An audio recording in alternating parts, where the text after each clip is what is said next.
548 number حدیث پاک ہے، حضرت انس بن مالک رضی اللہ تعالیٰ عنہ بیان کرتے ہیں کہ ہم عصر کی نماز پڑھتے تھے، پھر کوئی انسان بنی عمر بن عوف ایک قبیلہ تھا، اس کے محلے میں جاتا تو ان لوگوں کو وہاں عصر کی نماز پڑھتے ہوئے پاتا تھا۔ یعنی وہاں تھوڑی تاخیر سے ہو رہی ہے، دیکھیں یہاں پہلے ہو رہی ہے، وہ یہاں سے پڑھ کے جب جاتے تھے تو وہاں پہ بھی عصر کی نماز ہو رہی ہوتی تھی۔ تو بتانے کا مقصود ہے کہ سرکار بہت شروع کے وقت میں عصر کی نماز ادا فرمایا کرتے تھے۔ حضرت ابو امامہ رضی اللہ تعالی عنہ بیان کرتے ہیں کہ ہم نے عمر بن عبدالعزیز رضی اللہ تعالی عنہ کے ساتھ ظہر کی نماز پڑھی، پھر ہم باہر نکلے حتیٰ کہ ہم حضرت انس بن مالک رضی اللہ تعالی عنہ کے پاس گئے، وہ اس وقت عصر کی نماز پڑھ رہے تھے۔ میں نے کہا کہ اے میرے چچا، آپ نے کون سی نماز پڑھی ہے؟ انہوں نے کہا کہ عصر کی، اور یہی رسول اللہ صلی اللہ علیہ وسلم کی وہ نماز ہے جو ہم آپ کے ساتھ پڑھتے تھے۔ نہیں ہے۔ اسی طریقے سے دیکھیں 550 نمبر حدیث پاک ہے، حضرت انس بن مالک رضی اللہ تعالی عنہ کہتے ہیں کہ رسول اللہ صلی اللہ علیہ وسلم اس وقت عصر کی نماز پڑھتے تھے جب سورج بلند اور چمکتا ہوا ہوتا تھا، بس جانے والا عوالی کی طرف جاتا، یا عوالی کی وضاحت خود ابھی کریں گے، پھر ان کے پاس پہنچ جاتا، اس طرح کہ سورج کافی بلند ہوتا تھا، اور بعض عوالی مدینے سے 4 میل یا اس جتنے فاصلے پر تھیں۔ عوالی کہتے ہیں تھوڑا سا بلند ایریا ہوتا ہے، اس کو عوالی کہا جاتا ہے۔ تو بعض صحابہ دور سے آتے تھے، تقریباً 4 میل کے فاصلے سے۔ تو آپ کے بتانے کا مقصد یہ ہے، کہنے کا مقصد یہ ہے کہ رحمت کونین صلی اللہ علیہ وسلم نے عصر اتنی پہلے پڑھی کہ پڑھنے کے بعد تقریباً 4 میل کا سفر طے کر کے جب کوئی پہنچتا تب بھی سورج بلند ہوتا تھا۔ تو وہی جیسے میں بار بار دہرا رہا ہوں، جیسے آج کل حرمین طیبین میں جس ٹائم پہ عصر ہوتی ہے یہ اس کا ذکر ہے، اور جو احناف عصر دیر سے پڑھتے ہیں چیزوں کا سایہ 2 گنا ہونے کے بعد، ان کی دلیلیں پیچھے گزر چکی ہیں، اور اس پر ہم نے تفصیلی کلام کیا ہے کہ جہاں ظہر کو کافی ٹھنڈا کر کے پڑھنے کا حکم تھا، کہ صحابہ کرام علیہ رضوان کہتے ہیں کہ ہم نے ظہر اس وقت پڑھی کہ جب ٹیلوں کا سایہ نظر آ گیا۔ تو اس کا مطلب یہ ہے کہ جب ٹیلوں کا سایہ ایک مثل ہوا تبھی ظہر پڑھ رہے ہیں، تو عصر تو پھر اس کے بعد ہوگی، دیر سے عصر پڑھی گئی ہے۔ تو دونوں چیزیں رحمت کونین صلی اللہ علیہ وسلم سے منقول ہیں، اور دونوں پر ہی عمل ہے، تو جو جس پر عمل کرے اس پہ تانا زنی نہیں ہونی چاہیے۔ 551 نمبر حدیث پاک ہے، انس بن مالک رضی اللہ تعالی عنہ کہتے ہیں کہ ہم عصر کی نماز پڑھتے تھے، پھر ہم میں سے کوئی جانے والا قبا کی طرف جاتا، پس وہ ان کے پاس پہنچ جاتا اور ابھی سورج بلند ہی ہوتا تھا۔ یہاں پہ بھی یہ بتانا مقصود ہے کہ بہت پہلے نبی کریم صلی اللہ علیہ وسلم عصر کی نماز، اس کا بیان ہو جائے کہ نبی کریم صلی اللہ علیہ وسلم نے جماعت کے لیے کوئی وقت مخصوص نہیں کیا تھا۔ جیسے کہہ رہے ہیں کہ دیکھیں ظہر، ہم نے کئی روایتیں بیان کی، کبھی ظہر بالکل سورج جیسے ہی زوال کو ختم ہوا ظہر پڑھ لی، کہیں فرمایا ٹھنڈا کر کے پڑھو۔ اسی طریقے سے عصر کہیں تو بہت جلدی پڑھی کہ سورج بہت بلند ہے، کہیں پر اتنی دیر سے پڑھی کہ ٹیلوں کا سایہ بن چکا تھا۔ مغرب سرکار نے اول وقت اکثر پڑھی ہے۔ عشاء کے لیے خود یہ راوی کہہ رہے ہیں کہ کوئی وقت مخصوص نہیں تھا آپ کا، جب لوگ جمع ہو جاتے آپ نماز پڑھ لیتے۔ اس کا مطلب یہ ہوا کہ نبی کریم صلی اللہ علیہ وسلم نے جماعت کے لیے خاص کوئی وقت مخصوص نہیں کیا، نہ صحابہ کرام نے کیا، نہ نبی کریم صلی اللہ علیہ وسلم نے حکم دیا۔ اس کے باوجود آپ یہ دیکھیں گے کہ کسی بھی مکتب فکر کی آپ مسجد میں تشریف لے جائیے، وہاں پر نمازوں کے اوقات مخصوص ہیں۔ جماعت کے فجر کی جماعت اتنے بجے، ظہر کی جماعت اتنے بجے، عصر، مغرب، عشاء، اور 1 منٹ بھی آگے پیچھے نہیں ہوتا۔ اگر امام صاحب ذرا دیر سے آ جائیں تو لوگ گھڑیاں دیکھنا شروع کر دیتے ہیں کہ امام صاحب کہاں گئے اور کیوں دیر ہو گئی۔ یعنی ہم نے ایک چیز کو اپنے پاس سے مخصوص اور خاص کر لیا، حالانکہ نہ اللہ کے نبی نے کیا نہ اس کا حکم دیا، اور اتنا خاص کر لیا کہ ذرا بھی 1-2 منٹ آگے پیچھے ہوں تو مسجد میں ہنگامہ ہو جاتا ہے، لیکن کوئی بھی اس کو ناجائز نہیں کہتا۔ ہم نے جماعت کے اوقات کیوں مخصوص کر لیے حالانکہ اللہ کے نبی نے نہیں کیے؟ اب اس کا جواب یہ ہے کہ مسئلہ یہ ہے، اگر ہم جماعت کے اوقات مخصوص نہ کریں اور کبھی پہلے پڑھ لیں، کبھی درمیان میں، کبھی آخری وقت کے اندر نماز پڑھیں، تو پھر جماعت میں قلت پیدا ہوگی۔ کوئی بیچارہ پہلے آ کے بیٹھ جائے گا، پتہ چلا جی جماعت تو دیر سے ہو رہی ہے، تو وہ کیا کرے گا، ٹائم نکلے گا نکل جائے گا۔ کوئی دیر سے آئے گا کہ کل دیر سے ہوئی تھی آپ نے پہلے وقت میں پڑھ لی، وہ جماعت سے محروم رہ جائے گا۔ تو لوگوں کی آسانی اور سہولت کے لیے جماعت کے وقت مخصوص کر دیا تاکہ لوگوں کو پتہ ہو کہ اس وقت ہوگی تو سب جمع ہو جائیں گے اور ایک بڑی جماعت نماز پڑھ لے گی۔ بہت اچھی بات ہے۔ اس کا مطلب یہ ہوا کہ اگر ایک عمل اچھا ہے اور اس سے دین کو تقویت ملے گی، اب چاہے اس عمل کے بارے میں نبی کریم صلی اللہ علیہ وسلم کا حکم ہو یا نہ ہو، صحابہ کرام کا حکم ہو یا نہ ہو، آپ لوگوں نے ایسا کیا ہو کہ نہ کیا ہو، تو ہمارے لیے کرنا جائز ہے۔ جب یہ نتیجہ نکل آیا تو پھر اس ایک چیز کے لیے ہی یہ جواز کیوں، دوسری چیزوں کے لیے بھی ہونا چاہیے۔ بہت سارے ایسے اعمال و افعال کہ جو اللہ کے نبی نے نہیں کیے، نہ اس کا حکم دیا، اگر اس میں کوئی مصلحت صحیحہ نظر آتی ہے تو بالکل کر سکتے ہیں۔ اگر اس کے لیے کوئی وقت مخصوص کرنا مقصود ہو تاکہ لوگ کثیر اس میں شرکت کر سکیں، تب بھی اس کے لیے وقت وغیرہ مخصوص کرنا بالکل جائز ہے۔ مثال کے طور پہ دیکھیں، اب یہ تیجا، 40واں، 10واں، 20واں، اس پر بعض اوقات اعتراض ہوتا ہے کہ بھئی تیسرے دن ایصال ثواب کا اہتمام کیوں، 10ویں دن ہی کیوں، 40ویں دن ہی کیوں؟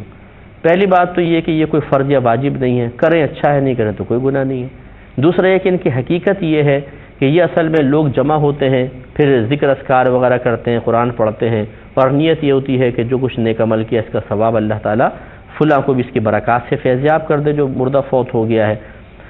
اب وہ تیسرے دن چونکہ آتے ہیں اس کا نام تیجا رکھ دیا، 10ویں دن آتے ہیں 10واں، 20ویں دن آئے 20واں، 40ویں دن آئے تو 40واں۔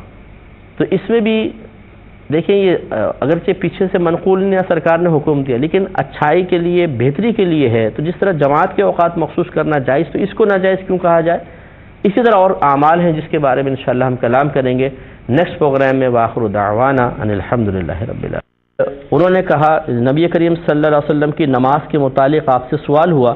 تو آپ نے جواب میں کہا کہ نبی کریم صلی اللہ علیہ وسلم دوپہر کے وقت ظہر کی نماز پڑھتے تھے، یعنی جیسے زوال کے وقت ختم ہوتا سرکار ظہر پڑھتے، اور عصر کی نماز اس وقت پڑھتے تھے جب سورج چمکتا ہوا ہوتا تھا، اور مغرب اس وقت پڑھتے جب سورج غروب ہو جاتا، اور جب لوگ زیادہ ہوتے تو عشاء کی نماز جلدی پڑھتے، اور جب لوگ کم ہوتے تو عشاء کی نماز مؤخر کر دیتے تھے، تھوڑا سا تاخیر سے پڑھتے تھے تاکہ لوگ جمع ہو جائیں، اور صبح کی نماز اخیر شب کے اندھیرے میں پڑھتے، یعنی فجر طلوع ہونے کے بعد، لیکن بہت ہی اول وقت میں نبی کریم صلی اللہ علیہ وسلم فجر پڑھا دیا کرتے تھے، اور اس پر کافی بحث گزر چکی ہے، ہم نے بہت اس پہ بات کر لی ہے کہ عصر کا وقت عام ائمہ کے نزدیک اور امام اعظم ابو حنیفہ رضی اللہ تعالی عنہ کے نزدیک کیا کیا ہے، ایسے ظہر کے وقت میں، عصر کے وقت میں اور فجر کے وقت میں بھی کافی بحثیں ہوئی ہیں۔ امید ہے کہ آپ نے سماعت فرمائی ہوں گی۔ پہلے سحری بند کر دیں تو جائز ہے، لیکن افضل یہ ہے کہ تھوڑا سا 10-15 منٹ پہلے ختم کر دیں۔ 578 نمبر حدیث پاک ہے، سیدہ عائشہ صدیقہ رضی اللہ تعالی عنہا بیان کرتی ہیں کہ مسلمان عورتیں رسول اللہ صلی اللہ علیہ وسلم کے ساتھ نماز فجر کے لیے حاضر ہوتی تھیں، وہ اپنی چادروں میں لپٹی ہوئی ہوتی تھیں، پھر نماز پڑھنے کے بعد وہ اپنے گھروں کو لوٹ جاتی، اندھیری کی وجہ سے ان کو کوئی پہچانتا نہ تھا۔ تو اس سے معلوم ہوا کہ ایک بات تو یہ کہ سرکار صلی اللہ علیہ وسلم کے دور میں خواتین مساجد میں آ کر نماز ادا کرتی تھیں، دوسرا یہ کہ وہ چادروں میں آتی تھیں، اور تیسرا یہ کہ اتنی جلدی فجر ہوتی تھی کہ اندھیرا ہوتا تھا کہ عورتیں واپس پہنچتی تو راستے میں کوئی دیکھتا تو پہچان نہ پاتا تھا۔ اس پہ اختلاف ہوگا لیکن نیکسٹ پروگرام میں انشاءاللہ امید ہے کہ آپ اسے بھی ملاحظہ فرمائیں گے۔ اللہ تعالیٰ عمل کی توفیق عطا فرمائے، آمین۔ وآخر دعوانا ان الحمدللہ رب العالمین۔ اور صحیح سوچ بنا کر رکھنی چاہیے۔ اگلا باب ہے باب وقت المغربی، مغرب کے وقت کا باب۔ حدیث نمبر ہے 559 ہے، حضرت رافع رضی اللہ تعالی عنہ، یہ ابو النجاشی نے ایک حدیث بیان کی جو حضرت رافع رضی اللہ تعالی عنہ کے آزاد کردہ غلام ہیں، اور ان کا نام ہے عطا بن صہیب۔ انہوں نے کہا کہ میں نے حضرت رافع رضی اللہ تعالی عنہ سے سنا، انہوں نے بیان کیا کہ ہم نبی کریم صلی اللہ علیہ وسلم کے ساتھ مغرب کی نماز پڑھتے تھے، پھر ہم میں سے کوئی واپس ہوتا تو وہ اپنے تیر گرنے کی جگہ دیکھ لیتا تھا،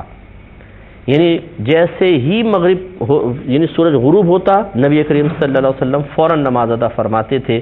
تو آپ آج بھی آپ دیکھیں کہ اگر آپ سورج غروب جیسے ہی ہوتا ہے اور آپ جا کے مغرب پڑھے تو بہت اجالا اجالا ہوتا ہے، بظاہر ایسا لگتا ہے کہ ابھی تو اندھیرا آیا ہی نہیں، تو اول وقت میں جب مغرب پڑھی جاتی ہے تو اجالا ہوتا ہے۔ یہی ان کا کہنے کا مطلب تھا کہ نبی کریم صلی اللہ علیہ وسلم مغرب کی نماز میں اجلت فرماتے تھے، اس کو مؤخر کر کے نہیں پڑھتے تھے کہ کچھ اندھیرا اندھیرا ہو گیا پھر پڑھے، بلکہ جیسی بس مغرب کے وقت ہوا فوراً اذان ہوئی اور نماز، اور اتنا ہم واپس آتے ہوئے ایسا سا اجالا تھا کہ اگر کوئی آدمی تیر مارتا تو جہاں اس کا تیر جا کے گرتا ہمیں وہ جگہ نظر آ رہی ہوتی تھی، اتنا اجالا ہوتا تھا۔ تو یہ اشارہ کرنا اسی طرف مقصود ہے، یہی بتانا مقصود ہے کہ نبی کریم صلی اللہ علیہ وسلم مغرب میں بالکل وقت نکالے بغیر فوراً نماز مغرب ادا کیا کرتے تھے، اور اس میں تقریباً میرے خیال میں تمام امت متفق ہی ہے کہ فوراً متصلاً مغرب ہو۔ ہاں، امام شافعی رحمۃ اللہ علیہ بعض احادیث سے استدلال کرتے ہیں کہ مغرب کا کہ جیسے وقت ہو جائے تو پہلے 2 رکعت نفل پڑھ کر پھر جماعت شروع کی جائے۔ تو آپ حرمین میں بھی دیکھیں گے پہلے مغرب کی اذان ہو جائے گی، لوگ نفل پڑھتے رہیں گے، پھر اس کے بعد مغرب کے 3 فرض ہوں گے۔ لیکن احناف کے نزدیک چونکہ نبی کریم صلی اللہ علیہ وسلم نے مغرب میں جلدی کرنے کی تلقین فرمائی ہے، اگرچہ ان کے نزدیک بھی مستحب ہے کہ پڑھ سکتے ہیں، 2 رکعت پہلے پڑھ سکتے ہیں، لیکن بس 3 فرض کی فوراً جماعت قائم کی جائے، اس کے بعد پھر 2 سنت 2 نفل وغیرہ پڑھی جائیں۔ تو اس سے معلوم ہوا کہ مغرب کا وقت جیسے ہی سورج غروب ہوگا شروع ہو جاتا ہے، وہ وقت المغربی، مغرب کے وقت کا باب۔ حدیث نمبر ہے 559 ہے، حضرت رافع رضی اللہ تعالی عنہ، یہ ابو النجاشی نے ایک حدیث بیان کی جو حضرت رافع رضی اللہ تعالی عنہ کے آزاد کردہ غلام ہیں، اور ان کا نام ہے عطا بن صہیب۔ انہوں نے کہا کہ میں نے حضرت رافع رضی اللہ تعالی عنہ سے سنا، انہوں نے بیان کیا کہ ہم نبی کریم صلی اللہ علیہ وسلم کے ساتھ مغرب کی نماز پڑھتے تھے، پھر ہم میں سے کوئی واپس ہوتا تو وہ اپنے تیر گرنے کی جگہ دیکھ لیتا تھا۔ یعنی جیسے ہی مغرب یعنی سورج غروب ہوتا نبی کریم صلی اللہ علیہ وسلم فوراً نماز ادا فرماتے تھے۔ تو آپ آج بھی آپ دیکھیں کہ اگر آپ سورج غروب جیسے ہی ہوتا ہے اور آپ جا کے مغرب پڑھے تو بہت اجالا اجالا ہوتا ہے، بظاہر ایسا لگتا ہے کہ ابھی تو اندھیرا آیا ہی نہیں، تو اول وقت میں جب مغرب پڑھی جاتی ہے تو اجالا ہوتا ہے۔ یہی ان کا کہنے کا مطلب تھا کہ نبی کریم صلی اللہ علیہ وسلم مغرب کی نماز میں اجلت فرماتے تھے، اس کو مؤخر کر کے نہیں پڑھتے تھے کہ کچھ اندھیرا اندھیرا ہو گیا پھر پڑھے، بلکہ جیسی بس مغرب کے وقت ہوا فوراً اذان ہوئی اور نماز، اور اتنا ہم واپس آتے ہوئے ایسا سا اجالا تھا کہ اگر کوئی آدمی تیر مارتا تو جہاں اس کا تیر جا کے گرتا ہمیں وہ جگہ نظر آ رہی ہوتی تھی، اتنا اجالا ہوتا تھا۔ تو یہ اشارہ کرنا اسی طرف مقصود ہے، یہی بتانا مقصود ہے کہ نبی کریم صلی اللہ علیہ وسلم مغرب میں بالکل وقت نکالے بغیر فوراً نماز مغرب ادا کیا کرتے تھے، اور اس میں تقریباً میرے خیال میں تمام امت متفق ہی ہے کہ فوراً متصلاً مغرب ہو۔ ہاں، امام شافعی رحمۃ اللہ علیہ بعض احادیث سے استدلال کرتے ہیں کہ مغرب کا کہ جیسے وقت ہو جائے تو پہلے 2 رکعت نفل پڑھ کر پھر جماعت شروع کی جائے۔ تو آپ حرمین میں بھی دیکھیں گے پہلے مغرب کی اذان ہو جائے گی، لوگ نفل پڑھتے رہیں گے، پھر اس کے بعد مغرب کے 3 فرض ہوں گے۔ لیکن احناف کے نزدیک چونکہ نبی کریم صلی اللہ علیہ وسلم نے مغرب میں جلدی کرنے کی تلقین فرمائی ہے، اگرچہ ان کے نزدیک بھی مستحب ہے کہ پڑھ سکتے ہیں، 2 رکعت پہلے پڑھ سکتے ہیں، لیکن بس 3 فرض کی فوراً جماعت قائم کی جائے، اس کے بعد پھر 2 سنت 2 نفل وغیرہ پڑھی جائیں۔ تو اس سے معلوم ہوا کہ مغرب کا وقت جیسے ہی سورج غروب ہوگا شروع ہو جاتا ہے، اور مغرب کرتے ہیں جو بہت مہربان نہایت رحم والا ہے۔ بخاری کی حدیث نمبر 527 پر کلام چل رہا تھا۔ حضرت عبداللہ بن مسعود رضی اللہ تعالی عنہ نے نبی کریم صلی اللہ علیہ وسلم سے سوال کیا کہ سب سے اللہ تعالیٰ کے نزدیک سب سے زیادہ محبوب یعنی پسندیدہ عمل کون سا ہے؟ تو رحمت کونین صلی اللہ علیہ وسلم نے ارشاد فرمایا کہ نماز کو اپنے وقت میں پڑھنا۔ میں نے پھر پوچھا اس کے بعد کون سا؟ فرمایا ماں باپ کے ساتھ نیکی کرنا۔ میں نے پھر پوچھا کہ اس کے بعد کون سا؟ تو فرمایا اللہ تبارک و تعالیٰ کی راہ میں جہاد کرنا۔ یہ کہتے ہیں کہ میں نے صرف 3 چیزوں کے بارے میں پوچھا اور آپ نے ان کے بارے میں بتایا، اگر میں اور زیادہ آپ سے پوچھتا اور زیادہ مسائل طلب کرتا تو آپ اور زیادہ۔ جب سورج زائل ہو جاتا تھا جیسے زوال کا وقت ختم ہوتا سرکار پڑھ لیتے۔ اور آپ عصر کی نماز اس وقت پڑھتے تھے کہ ہم میں سے کوئی شخص مدینے کے آخر میں جا کر واپس آتا اور سورج چمک رہا ہوتا تھا، یعنی بہت ہی پہلے عصر پڑھتے تھے، یعنی بھی اتنا دن ہوتا تھا کہ مدینے کے آخر تک پہنچ کے واپس بھی آ جائیں تو ابھی بھی سورج چمک رہا ہوتا تھا۔ جیسے کہ حرمین طیبین میں آپ دیکھیں ظہر بالکل اول پر پڑھی جاتی ہے اور پھر اب چیزوں کا سایہ ایک مثل ہو جاتا ہے تو عصر پڑھ لیتے ہیں، جبکہ فقہ حنفی کے روشنی میں شدید گرمیوں میں ایک مثل پر ظہر پڑھنا مستحب ہے، کیونکہ بھی ظہر کا وقت رہتا ہے۔ جب اشیاء کا سایہ 2 مثل ہو جاتا ہے تب ظہر کا وقت ختم ہو کے عصر کا وقت شروع ہوتا ہے۔ تو یہ تھوڑا سا اختلاف ہے ان اوقات کے معاملے میں، اور دلیلیں دونوں کے پاس ہیں۔ اس میں یہی دلیل ہے کہ ظہر سرکار ایسے وقت میں پڑھتے تھے جو بہت ہی شروع کا وقت تھا۔ باقی دلائل جو ہم نے ذکر کی ہیں ان سے ثابت ہوتا ہے کہ دیر سے آپ نے پڑھی۔ تو یہ سرکار صلی اللہ علیہ وسلم کی اکثر عادت ہوتی تھی کہ آپ بعض اوقات ایک کام کی ترغیب دیتے تھے جو افضل ہوتا تھا، لیکن پھر آپ خود اس افضل کو ترک بھی کرتے تھے تاکہ امت کے لیے جواز پیدا ہو جائے، ورنہ اگر ایک کام کو آپ دائمی طور پہ کرتے تھے تو وہ واجب ہو جاتا تھا۔ اسی لیے آپ نے ارشاد فرمایا کہ اگر مجھے اپنی امت کی مشقت کا خوف نہ ہوتا تو میں مسواک کو ان پہ فرض کر دیتا۔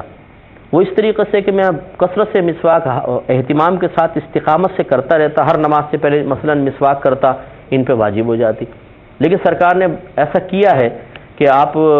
کسی جگہ گئے اور آپ نے صرف انگلی سے اپنے دندان مبارکہ پہ انگلی پھیر لی، مسواک نہ فرمائی، تو تاکہ امت کے لیے یہ چیز واجب نہ ہو جائے، امت پر آسانی کے لیے۔ تو اسی طرح خلاصہ کلام یہ ہے کہ ظہر کو ٹھنڈے وقت میں پڑھنا افضل اور مستحب ہے، لیکن آپ نے ترک مستحب فرمایا صرف امت کی آسانی کے لیے، اور یہ بھی ثابت کرنے کے لیے کہ پہلے وقت میں اگر ظہر پڑھ لی جائے اول وقت میں تب بھی گناہ کا کوئی پہلو نہیں ہے۔ چنانچہ افضل یہی ہوگا کہ شدید گرمیوں میں تھوڑی سی تاخیر کر کے ہی ظہر پڑھی جائے، ٹھنڈی کر کے، کیونکہ حکم موجود ہے۔ لیکن اگر کوئی اول وقت میں پڑھتا ہے تو اس میں بھی کوئی لڑائی جھگڑے کی بات نہیں ہے۔ دونوں حدیثیں دونوں طرح کی امام بخاری نے یہاں جمع فرمائی ہیں۔ یہ جو حضرت ابو برزہ ہیں یا حضرت ابو المنہال کو سامنے یہ حدیث بیان کر رہے تھے، وہ یہ کہتے ہیں کہ میں بھول گیا کہ حضرت ابو برزہ نے مغرب کے متعلق کیا فرمایا تھا، یہ میرے ذہن سے نکل گیا، اور عشاء کے بارے میں ان کو یاد رہا کہ کیا کہا تھا۔ یہ کہتے ہیں اور آپ عشاء کی نماز کو تہائی رات تک مؤخر کرنے کی، پھر آدھی رات تک مؤخر کرنے کی کوئی پرواہ نہیں کرتے تھے۔ یعنی نبی کریم صلی اللہ علیہ وسلم بعض اوقات ایسا بھی ہوا ہے کہ آدھی رات تک میں جا کر عشاء پڑھتے تھے، اور کبھی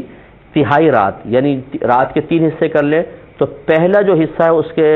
آخری وقت میں 3 حصے کریں، پہلے والے حصے کے آخری وقت میں سرکار عشاء کی نماز پڑھتے تھے۔ تو یہ بھی سرکار کے ایک روٹین انہوں نے ذکر کی، آسانی پیدا ہو جائے۔ اگلی حدیث نمبر 542 ہے۔ حضرت انس بن مالک رضی اللہ تعالی عنہ بیان کرتے ہیں کہ جب ہم رسول اللہ صلی اللہ علیہ وسلم کے پیچھے اکثر ظہر کی نماز پڑھتے تو گرمی سے بچنے کے لیے اپنے کپڑوں پر سجدہ کرتے، یعنی اتنی شدید گرمی ہوتی کہ ہم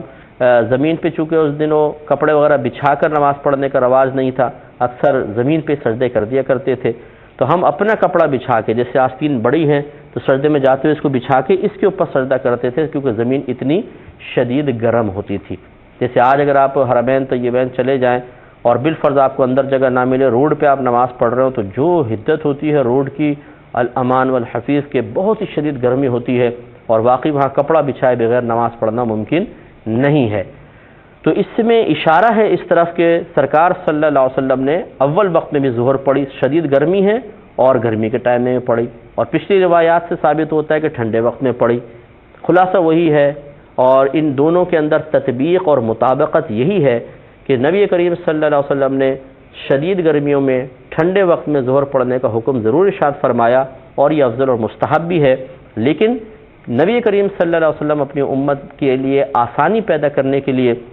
بعض اوقات مستحب کاموں کو بھی چھوڑ دیا کرتے تھے۔ تو یہ ایک غیر مستحب صورتحال ہے کہ شدید گرمی کے اندر نماز ادا کرنا، لیکن بالکل جائز ہے۔ اگلا باب ہے باب تاخیر ظہری الی العصر، ظہر کی نماز کو عصر تک مؤخر کرنا۔ اس میں حضرت ابن عباس رضی اللہ تعالیٰ عنہ راوی ہیں، یہ کہتے ہیں، اور حدیث نمبر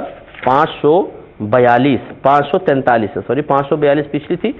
543 نمبر 543 نمبر حدیث پاک ابن عباس رضی اللہ تعالیٰ عنہ اس کے راوی ہیں، وہ کہتے ہیں کہ نبی کریم صلی اللہ علیہ وسلم مدینہ منورہ میں 7 رکعات اور 8 رکعات نماز پڑھتے تھے۔ یہ ایک روایت میں جیسے ہے کہ نبی کریم نے مدینہ منورہ میں 7 رکعات اور 8 رکعت نماز پڑھی، ظہر اور عصر کی اور مغرب اور عشاء کی۔ حضرت ایوب جو اس کے پیچھے کے راوی ہیں وہ کہتے ہیں کہ شاید یہ بارش کی رات تھی، فرمایا کہ یہ بارش متوقع تھی۔ اس سے نتیجہ کیا نکلا؟ نتیجہ نکلا کہ 7 اور 8 رکعت، 7 رکعت 8 رکعت سمجھ لیجئے 4 ظہر 4 عصر، اور 7 کا مطلب یہ ہے کہ 3 مغرب اور 4 عشاء کی، تو 4 اور 3 7۔ کہنے کا مطلب یہ تھا کہ بارش متوقع تھی، بارش کے امکانات تھے، تو نبی کریم صلی اللہ علیہ وسلم نے 2 نمازوں کو جمع کر کے پڑھا ہے۔ اس سے ذرا توجہ سے اس کو سماعت فرما لیجئے گا کہ امام شافعی رحمۃ اللہ علیہ کے نزدیک اگر شدید بارش وغیرہ کا اندیشہ ہو تو یوں کر سکتے ہیں کہ ظہر اور عصر کو ملا کر ایک وقت میں پڑھ لیا جائے اور پھر مغرب اور عشاء کو ملا کر ایک وقت میں پڑھ لیا جائے۔ تو یہ جو 2 نمازوں کو جمع کرنے کی صورت ہے، اس کی صورتیں بن سکتی ہیں، ایک جمع حقیقی، ایک جمع سوری۔ جمع حقیقی کا مطلب یہ ہے کہ ایک وقت میں 2 نمازوں کو جمع کرنا، یہ حقیقتاً جمع کرنا کہلائے گا۔ جمع سوری کا مطلب یہ ہوتا ہے کہ صورتاً ظاہراً تو وہ دونوں ملی ہوئی نظر آئیں لیکن ہوں اپنے اپنے وقت میں۔ جیسے مثال کے طور پہ بالکل ظہر کا آخری وقت آ جائے کہ آپ 4 رکعت نماز ہی پڑھ سکتے ہیں، آپ نے 4 رکعت ظہر پڑھی، فوراً عصر کا وقت شروع ہوا، آپ نے عصر کی 4 رکعت پڑھ لی۔ اب یہ دیکھیں دونوں بظاہر ظہر اور عصر ملی ہوئی ہیں لیکن اپنے اپنے وقت میں ہیں، انہیں کہا جائے گا جمع سوری، کہ 2 نمازیں جمع تو کی ہیں لیکن صورت اور ظاہر کے اعتبار سے حقیقتاً یہ جمع نہیں ہے، اپنے اپنے وقت میں ہیں۔ اور جمع حقیقی کا مطلب یہ ہوگا کہ یا تو ظہر کو مؤخر کرو، عصر کے وقت میں چلے جاؤ اور پھر ظہر پڑھی عصر پڑھی دونوں کو ملا لیا، یا عصر کو ظہر کے وقت میں پڑھے، ظہر پڑھی عصر پڑھی، یہ جمع حقیقی کہلائے گا۔ اسی طرح اگر اس طرح کریں کہ مغرب کے بالکل آخری وقت جب آ جائے گا 3 رکعت آپ پڑھ سکتے ہیں، آپ نے مغرب کے فرض پڑھے، جیسے سلام پھیرا عشاء کا وقت شروع ہو گیا، آپ نے 4 رکعت عشاء کی پڑھ لی، یہ ہے جمع سوری۔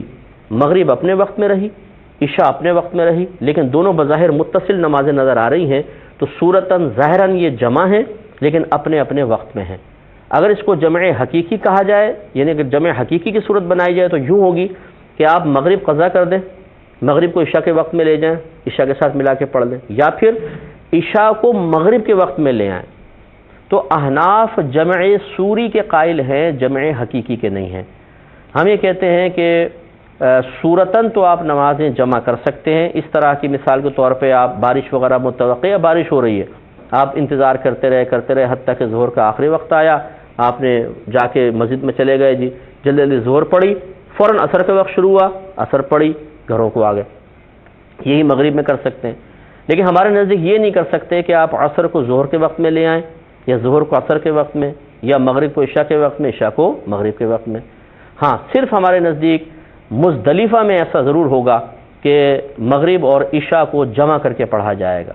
وہاں پہ احناف میں دلیل اس کی عرض کر دیتا ہوں، دلائل عرض کرتا ہوں۔ ہمارے نزدیک مزدلفہ میں نبی کریم صلی اللہ علیہ وسلم جب میدان عرفات سے چلے تو مغرب کے بعد روانہ ہوئے، صحابہ کرام علیہ رضوان نے یا رسول اللہ نماز، آپ نے فرمایا ٹھہر جاؤ، پھر آگے چلے یا رسول اللہ مغرب کی نماز، فرمایا ٹھہر جاؤ، حتیٰ کہ صحابہ کہتے ہیں آپ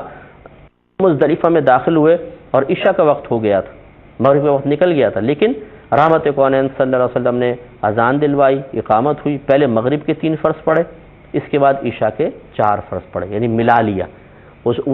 صرف مزدلفہ کے اندر مغرب کو عشاء کے وقت میں ادا کرنے کا حکم دیا گیا اور سرکار نے اس طرح پڑھی ہے، ہم یہاں پر جمع حقیقی ہی مانتے ہیں، باقی کسی مقام پہ نہیں مانتے ہیں۔ دلیل میں آپ کی خدمت میں عرض کر دوں گا، جبکہ امام شافعی رحمۃ اللہ علیہ بارش وغیرہ کے عذر کی بنا پر جمع حقیقی کے قائل ہیں۔ اب سوال یہ پیدا ہوتا ہے کہ ہم قائل کیوں نہیں ہیں؟ اس کا جواب میں آپ کو عرض کرتا ہوں۔ وجہ یہ ہے کہ ہمارے نزدیک سب سے افضل دلیل قرآن کی ہے، وہ سب سے اتھینٹک ہے اور سب سے قطعی دلیل قرآن کی ہے، اس کے بعد احادیث ہیں۔ قرآن میں اللہ تعالیٰ سورہ نساء آیت نمبر 133 میں ارشاد فرماتا ہے کہ ان الصلاۃ کانت علی المؤمنین کتابا موقوتا، کہ بے شک مومنین پر مقررہ اوقات میں نماز فرض ہے۔ تو معلوم ہوا کہ ظہر کا جو وقت مقرر ہے اس میں ظہر پڑھنی ہوگی، جو عصر کا وقت مقرر ہے عصر پڑھنی ہوگی۔ قرآن جب یہ کہہ رہا ہے تو ہم حدیث کی وجہ سے یہ نہیں کر سکتے ہیں کہ ہم وقت سے ایک دوسرے کو ہٹا کے پڑھیں۔ دوسرا، صحیح بخاری کے اندر یہ آپ یہ دیکھیں گے، حدیث نمبر 1682 آئے گی انشاءاللہ، اور صحیح مسلم میں حدیث نمبر 1289 نمبر 1289 صحیح مسلم کے اندر ہے۔ حضرت عبداللہ بن مسعود رضی اللہ تعالیٰ عنہ بیان کرتے ہیں کہ میں نے نہیں دیکھا کہ نبی کریم صلی اللہ علیہ وسلم نے کوئی نماز اپنے وقت کے بغیر پڑھی ہو سوائے 2 نمازوں کے، کہ آپ نے مغرب اور عشاء کو جمع کیا یعنی مزدلفہ میں، اور فجر کی نماز کو اپنے معروف وقت سے پہلے پڑھا، یعنی معروف وقت کے مراد جس سرکار اجالے میں پڑھتے تھے، اول وقت میں مزدلفہ میں پڑھ کے سرکار نکل گئے تھے۔ تو حضرت عبداللہ بن مسعود رضی اللہ تعالیٰ عنہ وہ صحابی ہیں جو سفر میں، حضر میں ہر وقت سرکار کے ساتھ رہتے تھے، اور رحمت کونین صلی اللہ علیہ وسلم کی نالین پاک اکثر آپ کی خدمت تھی کہ آپ اٹھایا کرتے تھے۔ تو یہ حضرت عبداللہ بن مسعود یہ فرماتے ہیں، اور امام اعظم رضی اللہ تعالیٰ عنہ اکثر مسائل اخذ کرنے کے سلسلے میں عبداللہ بن مسعود رضی اللہ تعالیٰ عنہ کی احادیث پر اعتماد فرماتے ہیں۔ لہٰذا صحیح بخاری حدیث نمبر 1682 اور صحیح مسلم حدیث نمبر 1289 میں ہے، حضرت عبداللہ بن مسعود رضی اللہ تعالیٰ عنہ بیان کرتے ہیں کہ میں نے نہیں دیکھا کہ نبی کریم صلی اللہ علیہ وسلم کوئی نماز اپنے وقت کے بغیر پڑھی ہو سوائے 2 نمازوں کے، کہ آپ نے مغرب اور عشاء کو جمع کیا۔ تو یہاں مزدلفہ مراد شارحین نے فرمایا مزدلفہ میں مغرب اور عشاء کو جمع کیا اور فجر کی نماز کو اپنے معروف وقت سے پہلے پڑھا۔ معروف سے مراد وہی اجالے کے اندر سرکار اکثر پڑھتے تھے، اس میں آپ نے مزدلفہ میں اول وقت میں پڑھا اندھیرے میں، اور آپ روانہ ہوئے۔ سنن نسائی حدیث نمبر 3007 میں ہے، حضرت ابن مسعود رضی اللہ تعالی عنہ نے فرمایا کہ نبی کریم صلی اللہ علیہ وسلم ہر نماز اپنے وقت میں پڑھتے تھے سوائے مزدلفہ اور عرفات کے، کہ عرفات میں بھی ایسا ہوا کہ سرکار نے ظہر اور عصر کو ملا کر پڑھا ہے، یہ ثابت ہوتا ہے، اور مزدلفہ کے اندر تو معروف ہے، لیکن امام اعظم رضی اللہ تعالیٰ عنہ کے نزدیک عرفات میں ظہر اور عصر کو ملا کر پڑھنے کے لیے حاکم اسلام شرط ہے، کہ حاکم اسلام خود موجود ہو تو وہ ظہر عصر کو ملا کے پڑھے گا، ورنہ نہیں پڑھے گا۔ لہذا ان احادیث سے معلوم ہوا کہ رحمت کونین صلی اللہ علیہ وسلم اپنے اپنے وقت میں ہی ہر نماز۔ میں ہر اس عبادت کو چھوڑ دوں گا جس میں مجھے مزہ نہیں آتا۔ نفس آپ کا یہ جواب دے گا۔ معذرت کے ساتھ ہم آتے ہیں انجوائمنٹ کے لیے، برا مت مانیے گا، میں سب کو نہیں کہہ رہا ہوں، بہت سے آتے ہیں صرف انجوائمنٹ کے جاتے ہیں، مزہ آئے گا یار، چلو مزہ آئے گا۔ اگر آپ کوئی عبادت اختیار کریں اور نفس اس میں مزاحمت نہ کرے، باطنی رکاوٹ پیدا نہ ہو، تو سمجھ جائیے کہ اس میں نفسانیت کا ضرور دخل ہے۔ مثلا ابھی میں آپ سے کہوں کہ سب بھائی وضو کریں اور 2 رکعت نفل پڑھیں، تو بہت سے بولیں گے ارے یار یہ کیا بات کہہ دی، اتنا مشکل کام، جا کے وضو کرو پھر 2 رکعت نفل پڑھو، اچھا خاصا بیٹھے ہوئے نعت پڑھ رہے ہیں، درشی پڑھ رہے ہیں، بیان سن رہے ہیں، کتنی اچھی بات ہے۔ کیوں یہ 2 رکعت کیوں بوجھ محسوس ہوئی؟ اس لیے کہ اس میں نفس کی مرضی نہیں ہے۔ تو قرآن کو تفسیر سے پڑھنا، ترجمہ پڑھنا، یہ مشقت والا کام ہے، اور یاد رکھیے کہ نفس پہ جو کام جتنا گرا گزرتا ہے اللہ کی بارگاہ میں اتنا ہی مقبول ہوتا ہے۔ ابراہیم بن ادھم رحمۃ اللہ علیہ کا قول ہے۔ میں اگر آپ سے پوچھوں گے بتائیے ترمذی اور نسائی کون ہے، تو شاید ہمارے ینگ جنریشن خاص طور پہ کہے گی شاید یہ ہمارے محلے کی کسی خالہ جان کا نام لے رہا ہے۔ سیاہ ستہ کسے کہتے ہیں؟ جی پتہ نہیں، یہ نیا عجیب ورڈ بولا ہے، عربی کا لفظ ہے، ہاں یہ تو سمجھ میں آ رہا ہے، لیکن پتہ نہیں سیاہ ستہ کسے کہتے ہیں۔ آپ میں بہت سارے ایسے بیٹھے ہوں گے جنہوں نے بخاری شریف کو اپنی آنکھوں سے بھی نہیں دیکھا ہوگا، مجھے معلوم، پکڑنا دور کی بات، کھول کے پڑھنا دور کی بات، آنکھوں سے نہیں دیکھا ہوگا۔ وہ عظیم ترین کتاب جس کے بارے میں جمہور علماء اس بات پر متفق